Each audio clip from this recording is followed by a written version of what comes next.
My name is Olivia Rogers. I'm 35 years old, and I want to tell you about the Christmas my mother looked at my 7-year-old daughter across a table full of green bean casserole and prime rib and told her, in front of 11 relatives, that she wasn't really family. I want you to picture the room first, because the room matters. My parents' dining room in Cedar Falls has the same table it's had since I was a child. A long cherry wood thing my father refinished twice, and it seats 12 when my mother pulls out the extra leaf, which she only does for Christmas Eve. The china was the good china, the white with the thin gold rim that comes out of the hutch exactly one night a year. Candles were burning down the center of the table in brass holders, and behind my mother's chair, on the wall she has always called the family wall, hung a cluster of framed photographs going back 4 decades. Wedding photos, baby photos, my sister Renee's kids at every school picture age from kindergarten through braces. I had noticed, walking past that wall on my way to the bathroom an hour earlier, that there still wasn't a single picture of my daughter on it. I told myself, the way I always told myself, that it just hadn't come up yet, that there was still time. Hazel was sitting to my left in the booster seat we still bring, because she's small for 7, swinging her feet under the table, wearing the red velvet dress she had picked out herself at the store, and insisted on twirling in for a full 5 minutes in front of the mirror before we left the house. She had made a place card for everyone at the table that afternoon. Her own idea, blue marker on folded index cards, and she'd spelled every name right except her uncle's, which she'd written as Uncle Dave with a smiley face instead of the D. She was proud of those cards. She'd set them at every plate herself, walking around the table twice to make sure nobody was missing one, including her own. My mother, Diane, was at the head of the table the way she always is, in the navy sweater she wears every year like a uniform, holding court about the ham versus the prime rib and whether Renee's husband had carved it too thin. My sister Renee sat across from me with her 2 kids, Maddox and Piper, who are 8 and 10, and who my mother has never once in my hearing called anything but her grandbabies. My father sat quietly at the far end, doing what my father has always done at that table, which is stay very small and very agreeable, and let my mother run the evening like weather nobody argues with. It started the way these things always start, with something small enough that I almost let it go. My mother stood to refill wine glasses and stopped behind Piper's chair, resting a hand on her shoulder, and said something about how next year, when the family wall got its Christmas update, she was going to need Piper's 4th grade picture because the frame was getting stale. Renee laughed. My father said something about needing a bigger wall soon at this rate, and Hazel, who had been listening the way kids listen even when you think they're not, looked up from her plate and asked, in the easy, hopeful voice of a 7-year-old who has never once doubted she belongs somewhere, whether her picture could go on the wall too.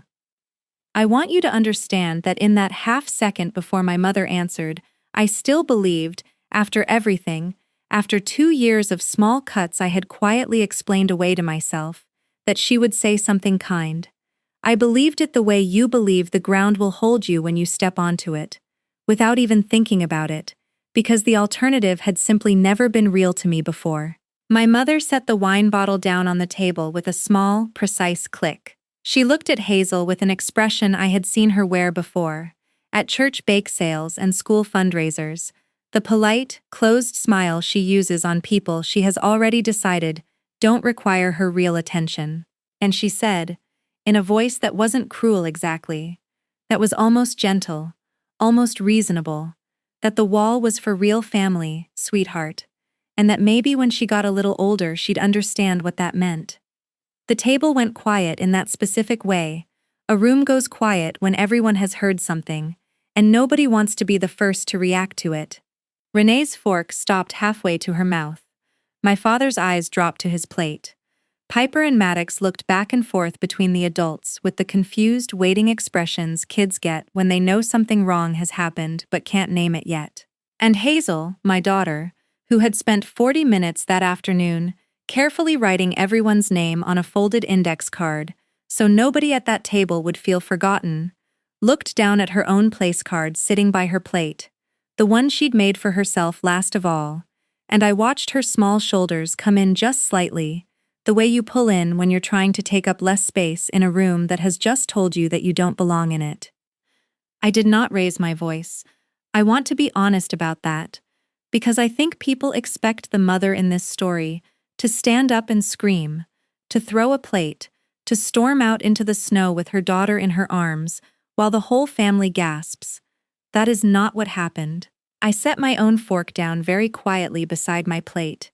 I reached over and rested my hand on top of Hazel's small one where it had gone still in her lap, and I told her, low enough that it was just for her, that her picture belonged on every wall in this house, and we would talk about it in a minute.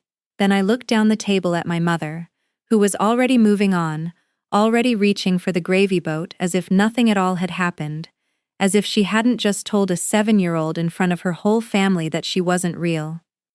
What my mother did not know, what none of them knew, sitting there with their forks and their good china, and their family wall of children who counted, was that I had been carrying something in the leather bag hanging on the back of my chair for almost 2 years. A letter, a set of documents, something my own grandmother had put into my hands before she died, specifically because she had seen this exact moment coming, long before I ever let myself believe it would. I had told myself I would never actually need it. I had told myself my mother would come around on her own, that time and love, and simply watching Hazel grow up in front of her would be enough. I had been wrong about a great many things that year, but I had never once been more wrong than I was in that second before my mother told my daughter she wasn't real family. I picked up my wine glass, and I did not drink from it.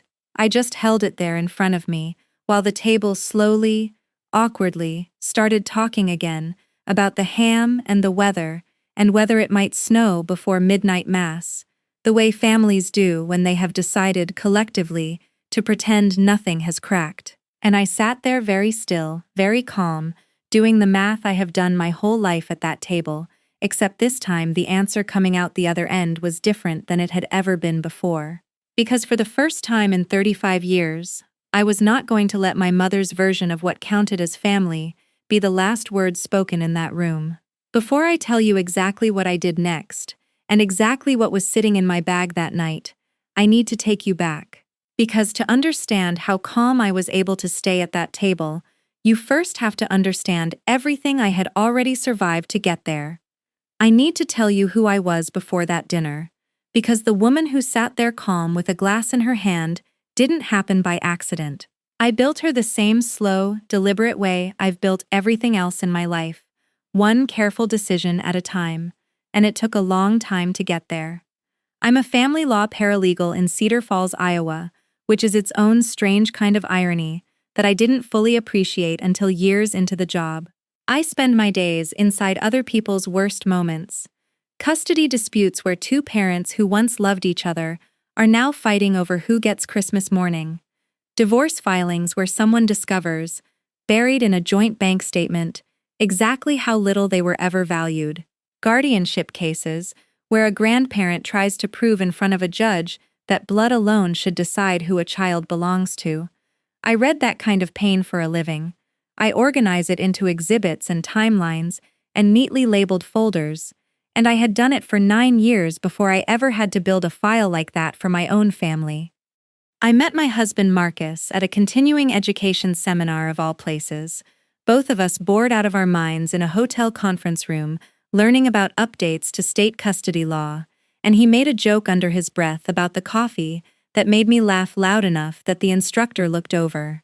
We were married 2 years later in a small ceremony behind his parents' house in Waterloo, and from the very beginning we both wanted kids the way some people want a house or a career. As a fact about our future, we simply assumed would happen on its own timeline. It didn't. I'm not going to walk you through every appointment or every procedure, because some of you watching have lived it yourselves, and you already know the shape of it. Years of trying, then years of trying with help, then the specific quiet grief of a nursery we'd started and stopped decorating twice, paint samples still taped to the wall, in a room we eventually just closed the door on for a while. What I will tell you is that infertility teaches you something about family that people who haven't been through it rarely understand instinctively, which is that the biological version of family you were promised as a kid, the neat, unbroken line of blood and resemblance, is not actually the whole story. It's a story. It's one story among several, and it is not automatically the truest one. I didn't learn that lesson easily. I fought it for a long time, honestly, because some old stubborn part of me had absorbed the idea, the same way my mother had absorbed it from her own mother, that real family meant a certain kind of math. Same eyes, same last name traced back far enough, same blood type on a chart somewhere. It took losing that math entirely, having it taken away from me piece by piece over years I don't like to think too hard about, before I finally understood it had never been the right equation to begin with. Marcus and I started the adoption process when I was 30. It is not a fast process, and it is not a gentle one, no matter how much the agencies try to make it feel humane. There are home studies where a stranger walks through your house checking your fire extinguishers and asking your husband about his relationship with his own father. There are background checks and financial disclosures and long nights writing and rewriting a profile letter meant to convince a birth mother somewhere, a stranger you've never met, that you are the right people to raise her child. We waited 14 months. I remember the exact date the agency called.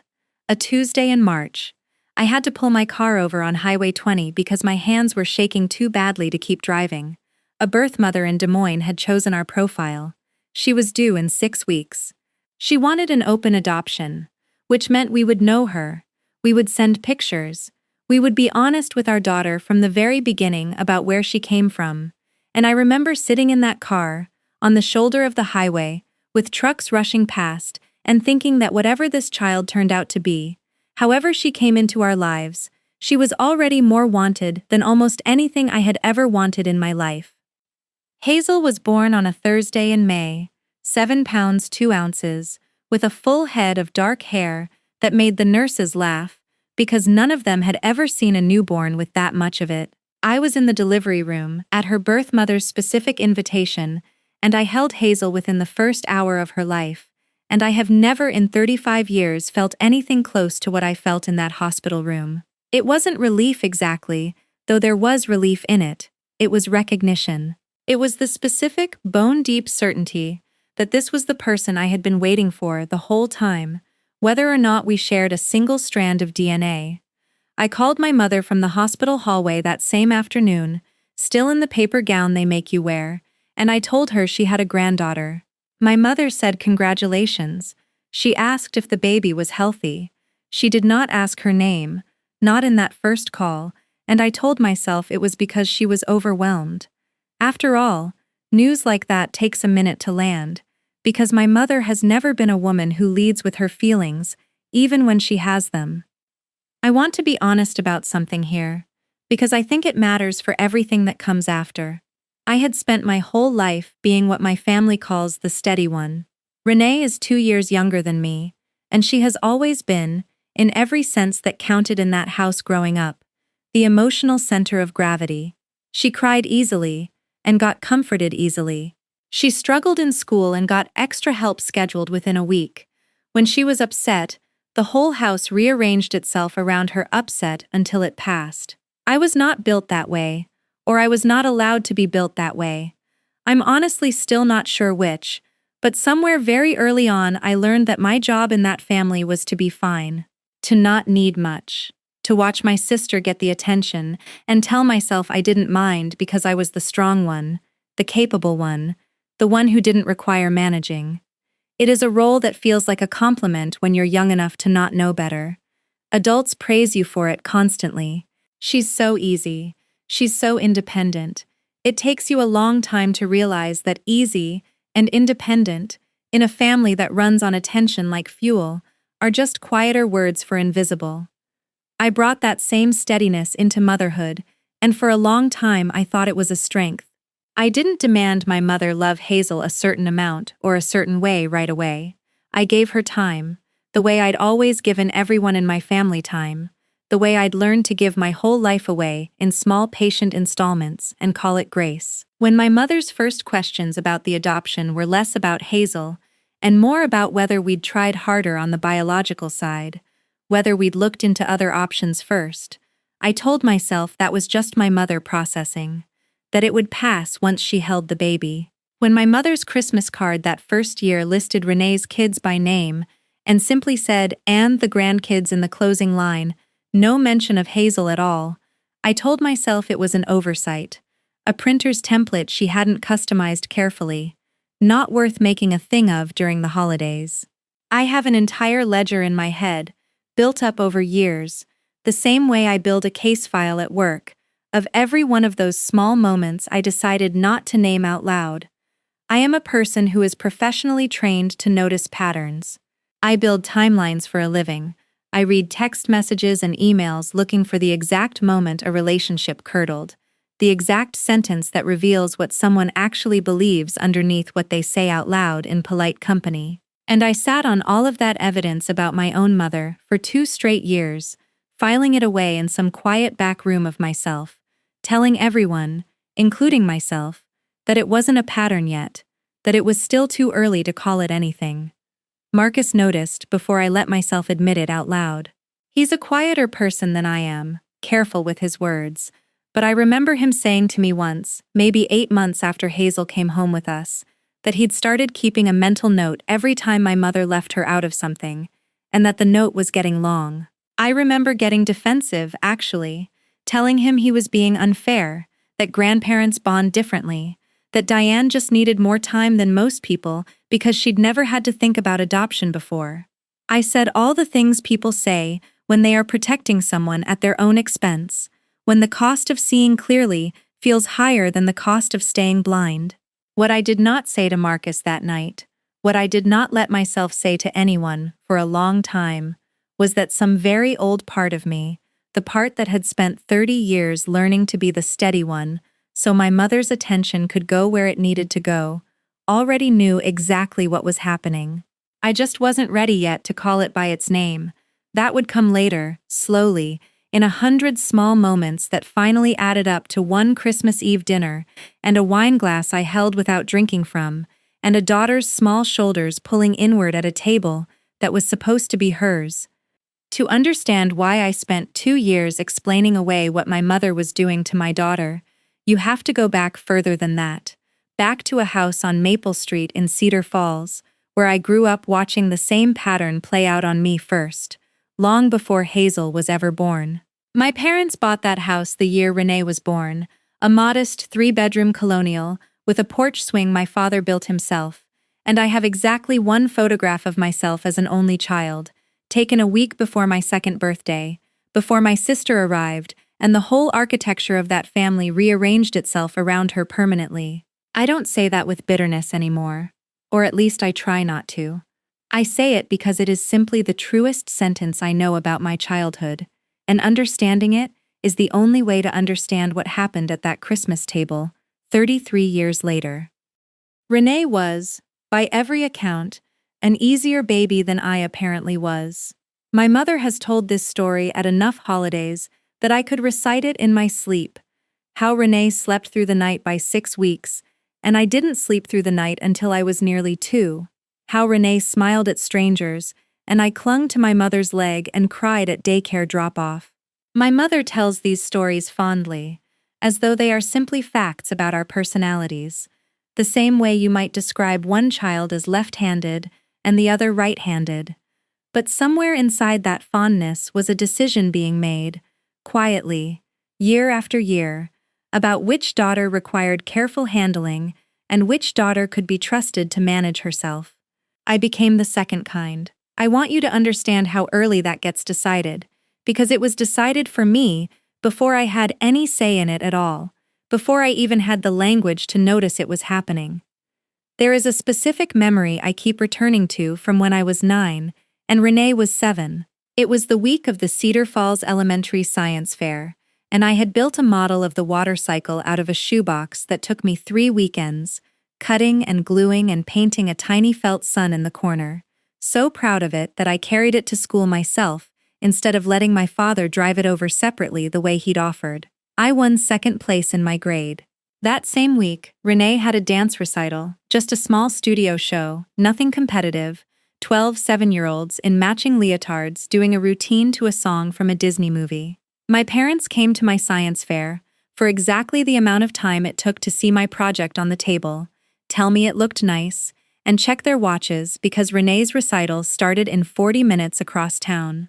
I remember standing next to my shoebox water cycle, second place ribbon pinned to the cardboard, watching my parents' backs as they hurried out the gymnasium doors, and understanding something I didn't yet have words for, which is that in our family, effort and achievement were not actually the currency that mattered. Being the child who needed watching was the currency that mattered, and I had already, without meaning to, disqualified myself from that category by being fine. My mother has never once, in 35 years, called me difficult. She has also never once called me first when something good happens in my life. When I made partner track status at the law firm before switching to family law specifically, she asked one question about the raise and then spent 20 minutes on the phone telling me about Renee's promotion at the insurance company, which had happened 8 months earlier and which I had already heard about at least 4 times. When I got married, my mother cried at the ceremony the way mothers do, and then spent most of the reception at Renee's table because Renee's oldest, Maddox, had just started walking and everyone wanted to watch him toddle between the folding chairs. I don't tell you these things to build a case against my mother in some petty, keeping score way. I tell you because I need you to understand that by the time I was in my 20s, I had constructed an entire identity around not needing the things I actually needed. I told myself, and I told everyone else, that I was simply an independent person, low maintenance, easygoing, the daughter who didn't require managing. It took me a very long time and a great deal of therapy to understand that low maintenance is not a personality trait you're born with. It is a role you get assigned in a family that only has so much attention to give, and you learn to play it because the alternative, asking for more, and being told there isn't more to give, is worse. There was a version of hope I carried for a long time, quietly, that having my own child would finally change the equation. I don't think I admitted this to myself in so many words, but somewhere underneath all the years of infertility and grief, and finally the adoption process, there was a small, hopeful voice that believed becoming a mother myself would earn me a different kind of place in that family. Not because I wanted my mother's approval for its own sake, but because I genuinely believed, the way you believe things you desperately need to be true, that a grandchild would be the great equalizer. That my mother, whatever her blind spots about me personally, would simply love a baby the way grandmothers are supposed to love babies, without conditions attached, without the old scorekeeping I had spent my whole childhood absorbing.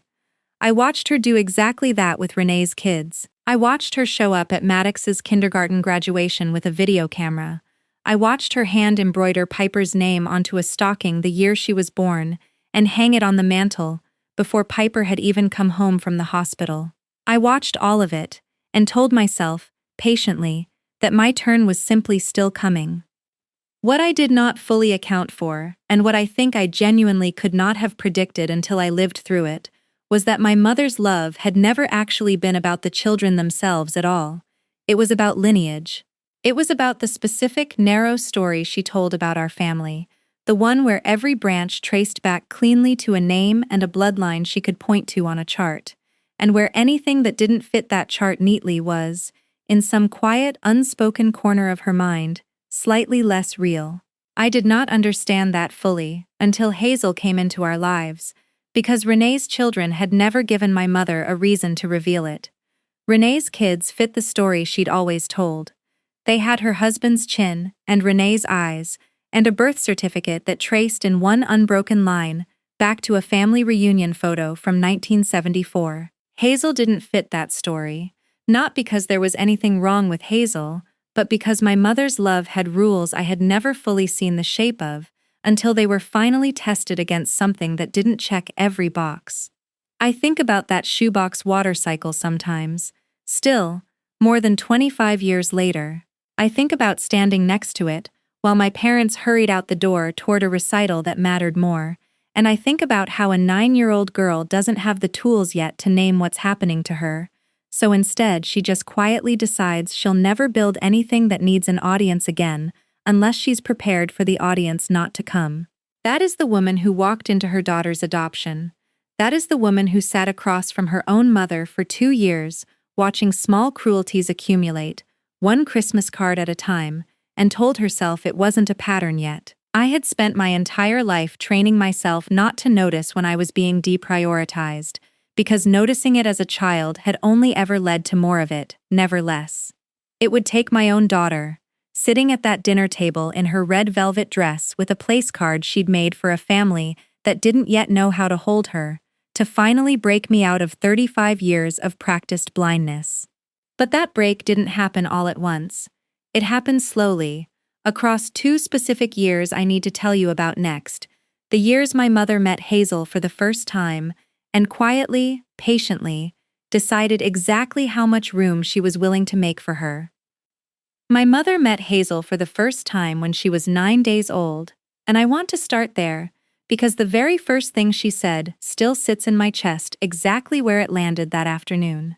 Marcus and I brought her over to the house on Maple Street on a Sunday, still moving carefully the way new parents do, car seat handled like it held something breakable, and my mother opened the front door, looked down into the carrier and said, "Well, isn't she precious?"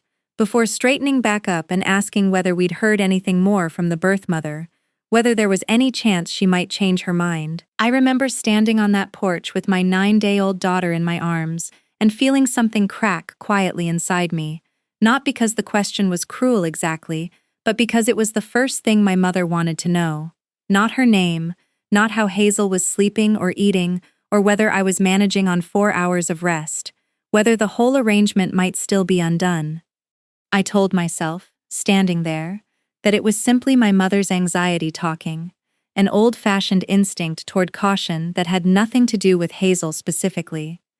That excuse worked for a while. It stopped working somewhere around Hazel's first birthday, which we celebrated with a small party in our backyard, family and a few close friends, a smash cake Marcus had ordered special from the bakery downtown. My mother came, brought a gift, and took photographs on her phone.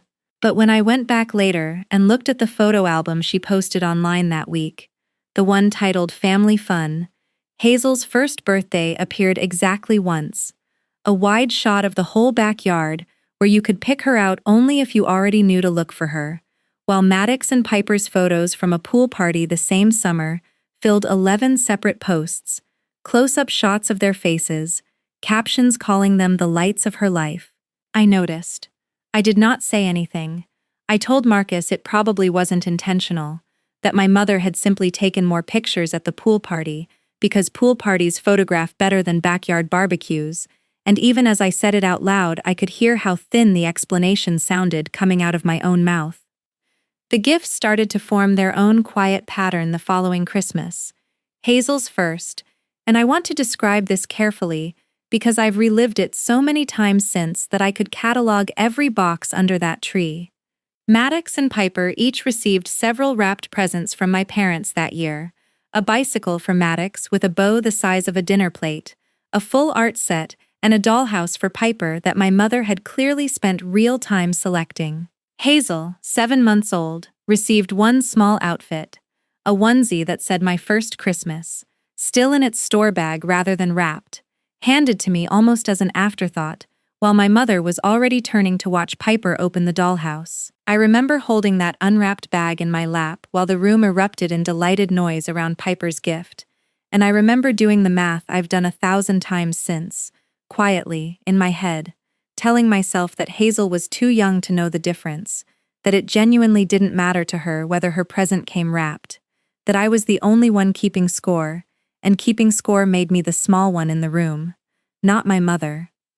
That became the shape of the next 2 years, small differences accumulating like sediment, each one individually defensible, each one easy to explain away on its own, and together forming something I refused to name for a long time, because naming it meant admitting what it actually was.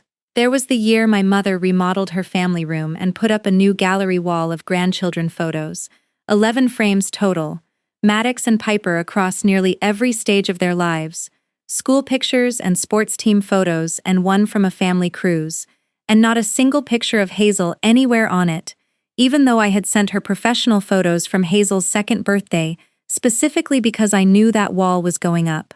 There was the Easter egg hunt, where my mother handed out prize baskets to Maddox and Piper for finding the most eggs, and gave Hazel, who was 4 and had found exactly as many eggs as her cousins, a smaller basket she explained was for participation, a word I have never once heard her use in connection with either of Renee's children. There was the school project my mother asked Piper to help her with at the kitchen table for an entire Saturday afternoon, while Hazel sat nearby with a coloring book nobody thought to sit down with her over. Each of these moments, on its own, could be argued away, and I argued nearly every one of them away to myself in real time, standing right there in the room while they happened. Grandparents have favorites sometimes, I told myself. It doesn't mean anything cruel. She just knows Maddox and Piper longer. She's had more years to build those routines. It will even out as Hazel gets older, and my mother gets more comfortable. I told Marcus these same excuses so many times that eventually he stopped offering his own observations out loud, not because he'd stopped noticing, he told me much later, but because he could see how much it cost me every time he named it, and I wasn't ready to hear it. I understand now that I was doing to my own marriage exactly what I had learned to do to myself as a child, protecting the person causing the harm, because acknowledging the harm felt like a bigger threat than living inside it. The comment that finally cracked something open, though it still took me another full year to act on it, happened when Hazel was 5, at a family gathering for my father's 65th birthday. My mother was talking to a cousin visiting from out of town, showing off recent photos on her phone, and I overheard her describe the picture of Hazel by saying, "And this is Olivia's daughter, she's adopted," in a tone that separated the two facts, as though the second one qualified or diminished the first, as though she felt some obligation to explain Hazel's presence in the family the way you'd explain a foster pet you were watching for a friend. The cousin, to her credit, said something warm, something about how wonderful it is that she has such a good home, and my mother nodded and moved on to the next photo. Maddox at his baseball game, described simply as my grandson, no qualifier attached, no explanation offered, because none was apparently needed. I stood in the kitchen doorway holding a stack of paper plates, and heard the entire exchange, and something in me finally, quietly, permanently shifted. Not into anger yet, not that day. Into something closer to clarity. The specific cold clarity I recognize now from my work. The exact feeling of finally seeing a pattern laid out in black and white after months of individual documents that seemed unconnected until you put them side by side on a table. I went home that night, and I did something I had never let myself do before. I sat down, and I actually wrote it out, every incident I could remember, dated as best I could recall, in a document I saved to a folder on my laptop I didn't tell Marcus about for almost a year. I told myself it wasn't a case file. I told myself I was just processing, the way you're supposed to journal your feelings. But I am a paralegal. I have spent 9 years building timelines out of exactly this kind of accumulated evidence, watching patterns emerge from things people insisted, individually, were nothing. And some old professional instinct in me, some part of myself that knew how to protect people even when I hadn't yet learned to protect myself, had already started quietly building a record of what my mother was doing to my daughter, long before I understood that a woman named Louise, my own grandmother, had seen this exact possibility coming decades earlier and had already left something behind specifically to meet this moment when it finally arrived. I need to tell you about my grandmother Louise now, because everything that happened at that Christmas table only makes sense once you understand what she'd already put in motion years before Hazel was ever born. Louise was my mother's mother, a small, sharp woman who lived alone in a farmhouse outside Cedar Falls until she was 83, who canned her own tomatoes every August and read 3 newspapers a day and had absolutely no patience for what she called nonsense dressed up as tradition. She was nothing like my mother. where my mother measures family and bloodlines and matching last names and photo walls that trace back cleanly to a chart she could recite from memory, Louise measured family in a much simpler way. She measured it in who showed up, and who stayed, and who chose you back when choosing was hard. I didn't fully understand until much later how differently the two of them saw the world, because growing up, I mostly just knew Louise as the grandmother who let me stay up late and taught me how to play gin rummy, and never once, not a single time in my whole childhood, made me feel like the quiet daughter who required less. Louise adored Hazel from the very first visit, and I mean that in the most literal, uncomplicated sense of the word. We brought Hazel out to the farmhouse when she was 6 weeks old, and Louise, who was already using a cane by then and rarely got up from her chair without help, insisted on standing to hold her, wrapping her thin arms around this brand new baby with a fierceness that startled me a little. She looked at Hazel for a long time, studying her face the way you study something you're trying to memorize, and then she looked up at me and said, "This one's ours now, plain as that, no qualifier, no explanation needed for anyone in the room." I remember feeling something in my chest loosen for the first time in weeks, some tension I hadn't fully let myself name, because here was a grandmother meeting my daughter the exact way I had hoped my own mother would and hadn't. Louise visited us often in those first 2 years, more often than her health probably should have allowed, and I watched her build a relationship with Hazel that had nothing tentative about it.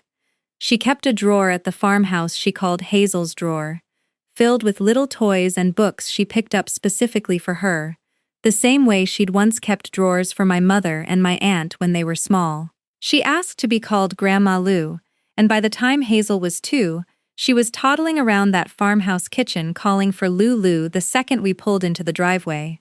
I never once had to explain Hazel to Louise, never once had to watch her separate the word adopted from the word granddaughter, the way I'd started noticing my own mother do. To Louise, that distinction simply didn't exist. She'd say it plainly whenever the subject came up with anyone else, usually before they'd even finished forming the question.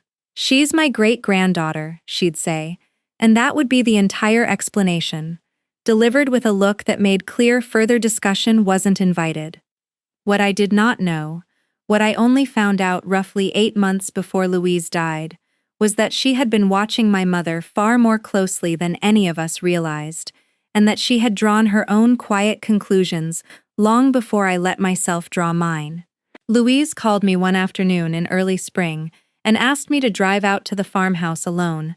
No Marcus, no Hazel, just me, which was unusual enough that I remember being nervous the whole drive out, wondering if her health had taken a turn nobody had told me about.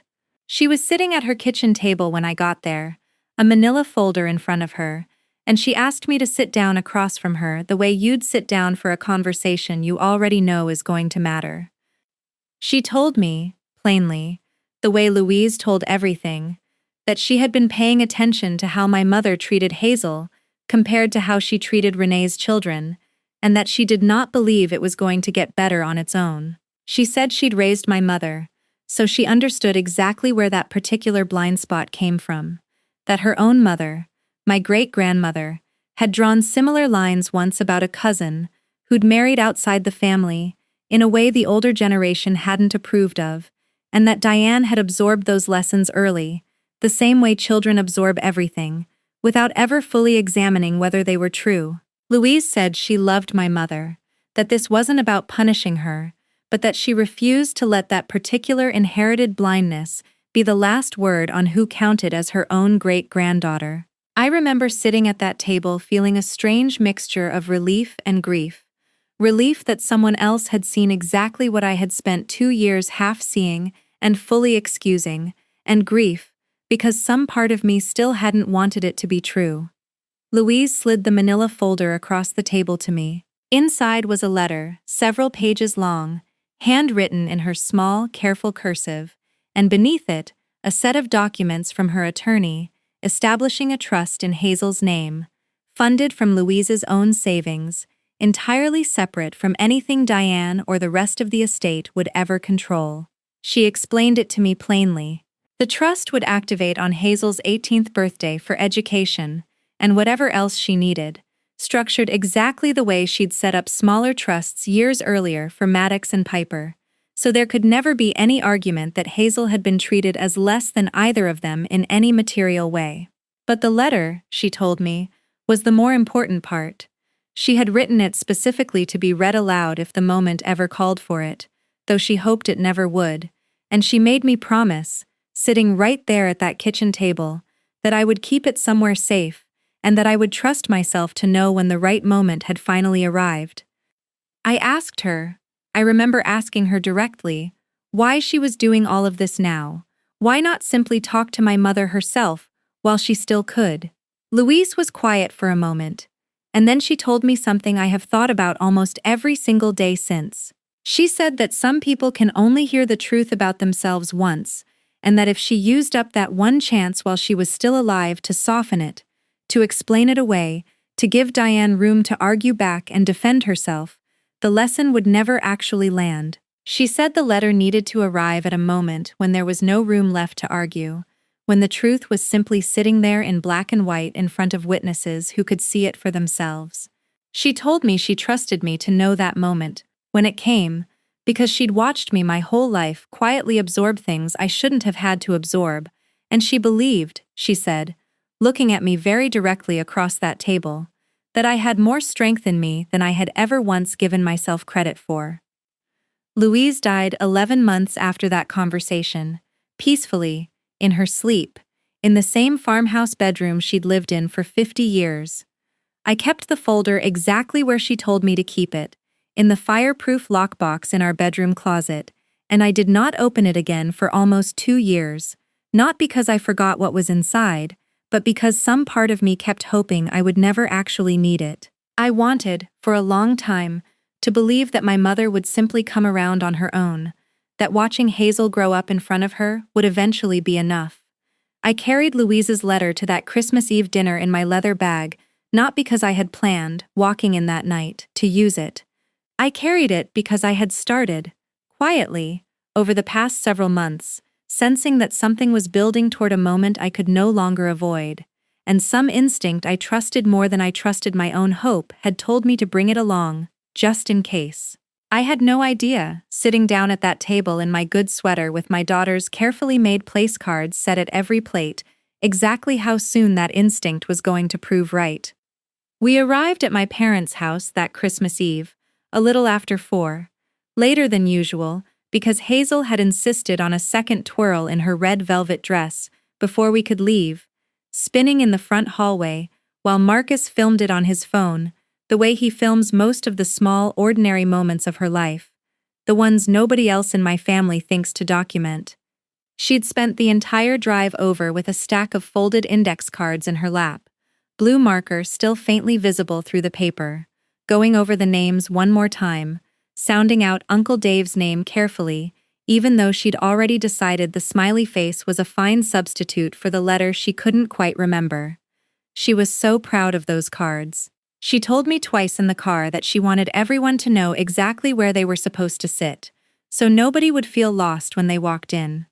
The house looked the way it always looks at Christmas, my mother's decorating unchanged from one year to the next in a way that has always felt more like ritual than choice. The same wreath on the door, the same nativity scene arranged on the entry table, the same garland wound around the staircase banister that my father climbs a ladder every year to hang. Renee's car was already in the driveway when we pulled in, and through the front window I could see the glow of the tree and the shapes of people already moving through the living room, my mother's voice audible even from outside, directing someone about where to set a dish down. Hazel ran ahead of us up the front walk the second we got out of the car, her cards clutched in one fist, eager the specific, eager way only kids that age can be, certain the whole evening ahead of her is going to be wonderful because nothing has ever taught her otherwise yet. Inside, the house was warm and loud in the particular way it always is on Christmas Eve, my mother moving between the kitchen and the dining room in her navy sweater, calling out instructions about the ham, Renee's husband already carving at the counter, while Renee corrected his technique from 3 feet away.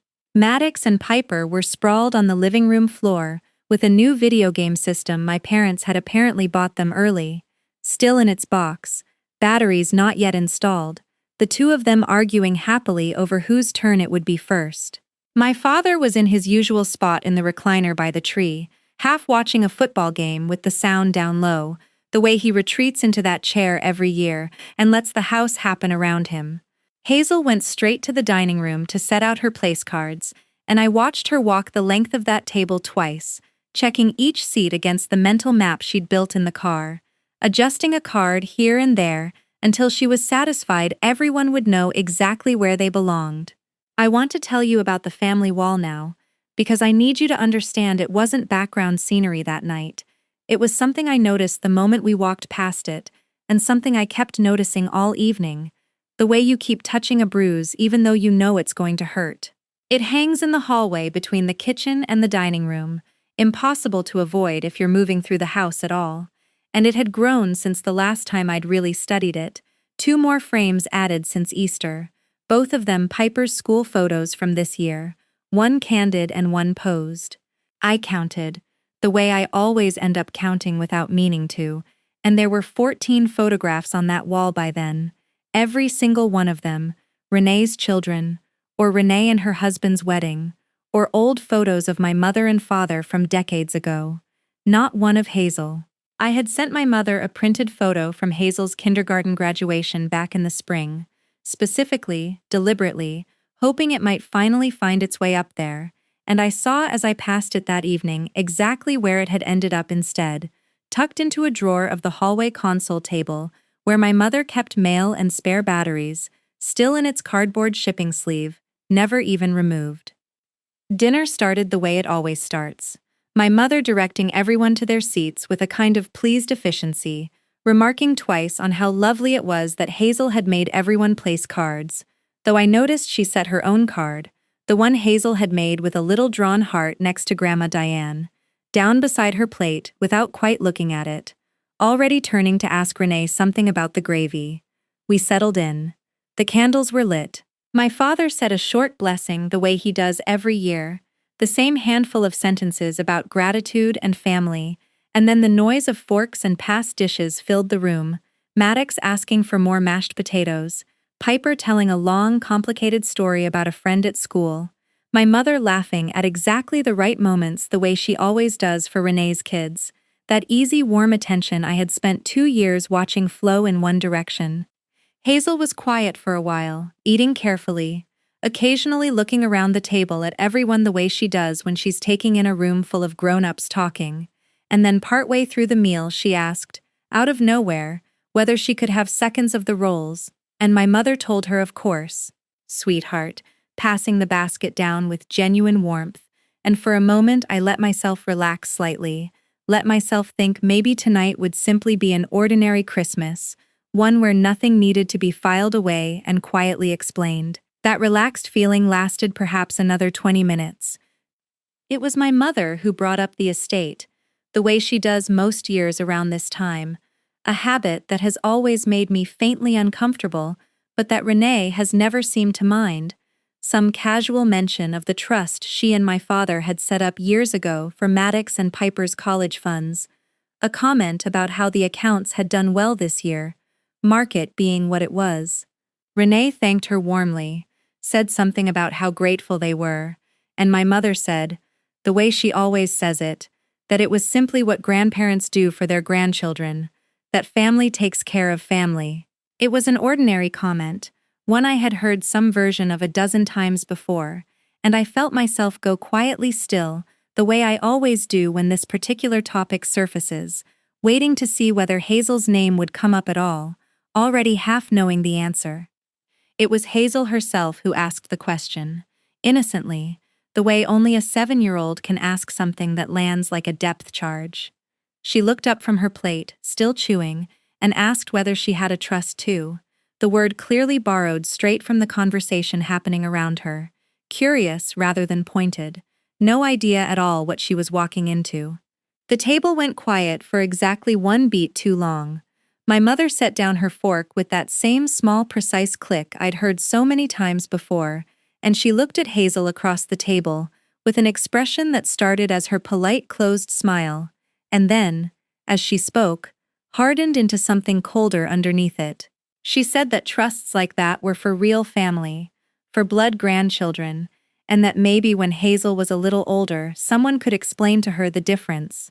Her tone perfectly pleasant, perfectly reasonable, as though she were simply clarifying a small factual matter, rather than detonating something in front of the entire table. And then, almost as an afterthought, glancing toward the hallway where the family wall hung just out of sight, she added that it was the same reason her picture wasn't up yet either, that some things just take time to earn. I watched my daughter's face very carefully in that moment, because I have relived it 1,000 times since, and I need you to understand exactly what I saw. It wasn't tears, not right away. It was confusion first, the specific confusion of a child trying to understand a rule that doesn't make sense, followed almost immediately by something worse, a kind of quiet folding inward, her small shoulders coming in, her eyes dropping to her own place card sitting by her plate, the one with the little drawn heart she'd made for a grandmother who had just told her, in front of everyone, that she wasn't real. Renee's fork stopped halfway to her mouth. My father's eyes went to his plate and stayed there. Marcus's hand found mine under the table and gripped it hard enough that I felt it in my knuckles.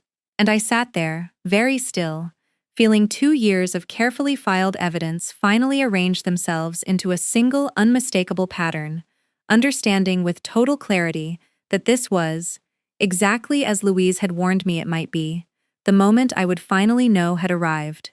I did not raise my voice. I want to say that again here, at the actual moment it mattered most, because everything in me that had been trained since childhood to make myself smaller, to smooth over discomfort, to protect the person causing the harm rather than the person absorbing it, was screaming at me in that first frozen second to laugh it off, to change the subject, to save my mother the embarrassment of what she'd just done in front of her whole family.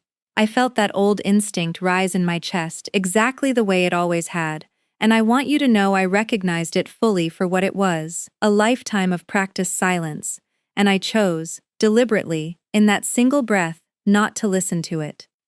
I reached over first and put my hand on top of Hazel's, the same way I had 1,000 times before at that table, and I told her quietly, just for her, that her picture belonged on every wall in this house, and that Grandma was wrong about that, and I need everyone at this table to hear me say it too. My voice was steady. It surprised me how steady it was, given what was happening underneath it, but I have spent 9 years learning to speak in exactly this register at work, the one you use when the truth is on your side, and you don't need volume to carry it. Then I set my fork down beside my plate, reached back for the leather bag hanging on my chair, and set it in my lap. My mother, to her credit or perhaps simply out of habit, was already trying to move the room past the moment, reaching for the gravy boat, saying something about how nobody meant anything by it, how Hazel was too young to understand these things anyway. I looked at her directly, and I said, quite calmly, that Hazel understood exactly what had just been said to her, and that I understood it too, and that I had been understanding it, piece by piece, for 2 years, and that tonight I was done pretending I hadn't. The table went completely still. Renee's hand had come up to cover her mouth. Maddox and Piper had gone quiet, sensing without fully knowing why that something serious was happening among the adults. My father had not looked up from his plate. I opened my bag and took out the manila folder Louise had given me 2 years earlier at her kitchen table, along with a second folder I had assembled myself over that same period, the one I had never told anyone about, the one built entirely out of my own professional habits. I laid them both flat on the table, in the space my mother had cleared for the gravy boat, and I told her that, before I said anything else, I wanted to read her something her own mother had written. Specifically, she'd told me, for a moment exactly like this one. My mother's face changed the second I said Louise's name, some old wary recognition passing over it. The look of a woman who suspected, perhaps for the first time, that her own mother had seen further than she had ever wanted her to see. I read the letter aloud, slowly. my voice not shaking even once, because I had read it privately so many times in the 2 years since Louise died that I nearly had it memorized.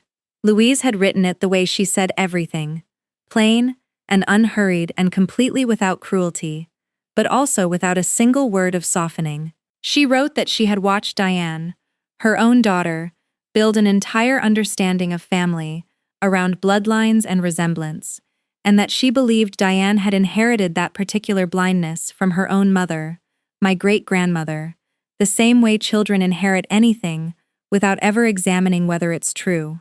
She wrote that she loved Diane deeply, and that this letter was not written to shame her, but to make certain that her love for one great-granddaughter could never be mistaken, by anyone at any table, for anything less than the full and equal love she had for all the others. She wrote that she had set up a trust for Hazel, structured identically to the ones she'd established years earlier for Maddox and Piper, funded from her own money, entirely separate from Diane's estate, so that there could never again be a conversation at that table, where one grandchild's future was discussed as a fact, and another's simply wasn't mentioned at all. And then she wrote the sentence I had waited 2 years to say out loud in that room. The sentence I looked directly at my mother while I read. She wrote that real family had never once, in her whole 83 years, been decided by blood, and that if her own daughter ever needed proof of that, she should simply look at how much she herself had come to love a granddaughter, me, who she had raised believing quietly, for years, that she mattered less than her sister, for reasons that had nothing to do with love, and everything to do with an old inherited habit of counting people wrong. I watched something happen to my mother's face as I read that last part, a kind of recognition breaking through underneath the shock, because Louise had built the letter with a precision that made it impossible for my mother to hear it only as being about Hazel. It was about me too, about 35 years of being the daughter who managed herself, while attention flowed toward Renee, and hearing her own mother name that pattern in writing, in front of the whole family, in the same breath as naming what she was doing to Hazel, seemed to land on her with a weight the room could feel. Renee had gone very pale across the table. My father, for the first time all evening, lifted his eyes from his plate and looked at my mother with an expression I had genuinely never seen him wear in her direction before, something between grief and recognition, as though he too had known for a long time and had simply never found the words. I set the letter down, and I opened my own folder next, and I told my mother, still calmly, still without raising my voice even slightly, that I hadn't only kept Louise's letter these past 2 years, I had kept my own record too, because it is what I do professionally, and some part of me had known, even when I was still making excuses for her out loud, that I needed to be documenting the truth for a day I hoped would never actually come. I went through it briefly, not to punish her, I told her, but because she needed to hear it laid out the way I would lay it out for anyone else, dated and specific, not as feelings but as facts. The gallery wall photo, sent in the spring, still in its shipping sleeve in the console table drawer. The Christmas card that first year listing Renee's kids by name, and Hazel only as the grandkids. The unwrapped onesie handed over, while the room celebrated Piper's dollhouse. The comment to the cousin at my father's birthday, and this is Olivia's daughter, she's adopted, said in a tone that separated the two facts as though the second one required explaining. 14 photographs on that wall in the hallway right now, I told her, and not one of them my daughter. My mother tried, once, to interrupt, to say that none of it had been intentional, that she loved Hazel just as much as the others, and I told her, still gently, that I believed she loved Hazel in whatever way she was currently capable of loving her, but that love which requires a child to earn her place at a table she was born into by circumstance, rather than blood, isn't actually love. It's a conditional arrangement, and Hazel had felt the difference tonight, whether or not my mother had ever meant her to. I told her that Louise had known this moment might come, had prepared for it, specifically because she loved her daughter enough to trust her with the hardest truth she could offer, and that I was choosing, right now, in front of everyone, to be exactly as honest with her as her own mother had already been from beyond a grave she'd been in for 2 years. My mother started to cry then, not performatively, not the way people cry when they want the room to comfort them, but quietly, her hand pressed against her mouth, staring down at Louise's letter on the table in front of her, as though she were seeing her own reflection for the first time in a mirror she'd been avoiding her entire life. Renee reached across the table and took my mother's other hand, and I watched my sister, who I had spent 35 years believing occupied a different, easier category in that family than I did, look at me with an expression that told me she had understood something too, sitting there, watching all of it land at once. My father finally spoke, his voice rough, and said only that Louise had always seen further than any of them gave her credit for, and that he was sorry, deeply sorry, for every year he had sat quietly in that recliner and let this pattern continue, without ever once naming it out loud himself. I looked at Hazel then, who had been watching all of this with wide, careful eyes, not fully understanding the legal language of trusts or letters, but understanding completely, in the way children always do, that her mother had just stood up for her, loudly, without raising her voice at all, in front of every person she loved. I told her, in front of the whole table, that Grandma Louise, whom she had never gotten to meet, had loved her before she was even born, had built something specifically to protect her, and that starting tonight her picture was going up on that wall, whether or not there was room, because we would make room. My mother, still crying, nodded at that, quietly, and said in a voice smaller than I had ever heard her use, that she would help hang it herself, tonight, before anyone left the table. She did hang it that night, exactly the way she said she would. Right there at the table, before anyone had even finished dessert, my mother got up, went to the console table drawer where Hazel's kindergarten photo had been sitting untouched in its cardboard sleeve since spring, and pulled it out with hands that were still trembling slightly. She asked my father for the hammer and a nail from the garage, and the whole family, all 11 of us, followed her into that hallway and watched her clear a space on the wall between two photos of Piper, watched her hang Hazel's picture herself, carefully, checking twice that it was straight the way I'd watched her check every other frame on that wall over the years. Hazel stood beside her the entire time, watching, and when it was finally hung, my mother crouched down to her level, right there in the hallway, and told her she was sorry, that she had been wrong, and that she loved her exactly as much as she loved Maddox and Piper, and always had, even when she hadn't shown it the way she should have. I don't know if a 7-year-old fully absorbs an apology like that in the moment it's given. What I do know is that Hazel hugged her back, the easy, uncomplicated way kids forgive when they're offered something honest, and that my mother held on to that hug a little longer than usual, her eyes closed, as if she were trying to memorize something she was afraid of losing again.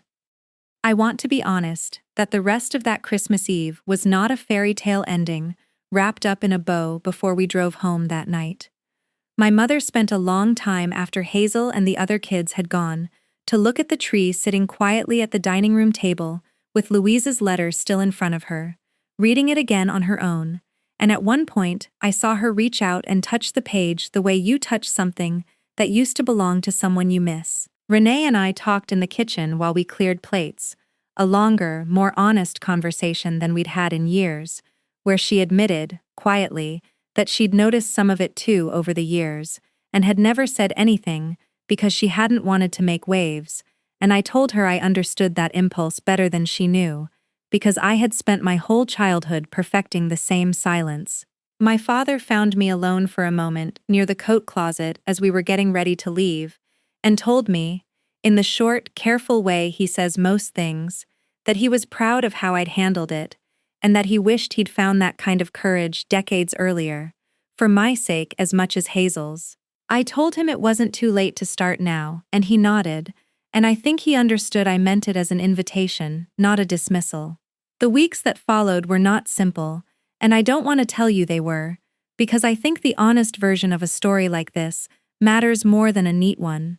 My mother called me the day after Christmas and asked if she could take Hazel out for hot chocolate that weekend, just the two of them, and I said yes, cautiously, watching closely at first, the way you watch anything you've been hurt by before. She showed up on time. She asked Hazel real questions and listened to the answers. She sent me a photo afterwards, the two of them at a corner table, Hazel mid-laugh over something, and the caption simply said, "Thank you for letting me try again." It has been 8 months since that Christmas Eve, and I would be lying if I said every visit since has been perfect, because old patterns don't dissolve overnight just because they've finally been named out loud in front of witnesses. But my mother has kept showing up in ways that have started to feel less like performance and more like practice, the slow, sometimes clumsy work of unlearning something she absorbed before she was old enough to know she was absorbing it at all. My mother added 3 more of her over the summer, from a dance recital and a trip to the zoo and a school art show, until the count between all the grandchildren finally, actually, evened out. I think about Louise almost every day now, more than I did even in the 2 years right after she died. I think about her sitting at that farmhouse kitchen table with her manila folder and her small, careful cursive, choosing to build something that could speak for her long after she couldn't speak for herself anymore, trusting me to know exactly when the moment had finally come to use it. I understand now what she meant when she told me some people can only hear the truth about themselves once, and that it has to arrive with no room left to argue. I understand too what she meant about trusting me, because I spent 35 years believing I was the daughter who didn't need much, the steady one, the easy one, and it took watching that same quiet erasure happen to my own child to finally understand that steadiness and invisibility had never actually been the same thing, and that I had every right, all along, to have taken up more space than I ever let myself take. Hazel is 7.5 now, and she does not remember most of that Christmas Eve dinner in the specific painful detail that I remember it. What she remembers, when I've asked her gently since, is that her mommy stood up for her, and that Grandma helped hang her picture on the wall herself, and that a great-grandmother she never got to meet loved her enough to leave something behind just for her.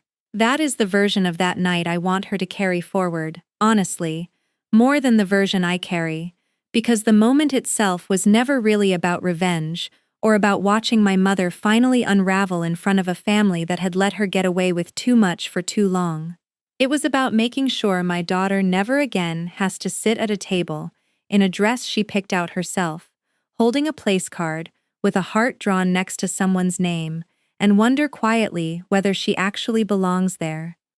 This past Christmas, our first since that night, I hosted at our own house for the first time, a smaller gathering, just Marcus's parents and my parents and Renee's family. Everyone crowded into our dining room around a table that seats exactly the right number of people, because I built the guest list myself, deliberately, around who had actually shown up when it mattered. Hazel made place cards again this year, blue marker on folded index cards, every single name spelt correctly this time, including Uncle Dave's, and she walked the length of that table twice, checking each seat the way she always does, making sure nobody would feel lost when they walked in. My mother sat exactly where her card told her to sit, right next to Hazel, and when Hazel asked her, halfway through dinner, whether she wanted to see the new drawing she'd made for the fridge, my mother said, "Of course, sweetheart." Immediately, warmly, the same way she'd always said it to Maddox and Piper. No pause, no hesitation, no old inherited math running quietly underneath the words. If you're watching this and you've ever sat at a table wondering whether you counted as real family, I hope you already know the truth Louise knew long before any of us did. That real family was never about blood in the first place. It's about who chooses to show up, and who's brave enough to keep choosing you back. If this story reminded you of someone in your own life, share it with them, and let me know in the comments what real family means to you.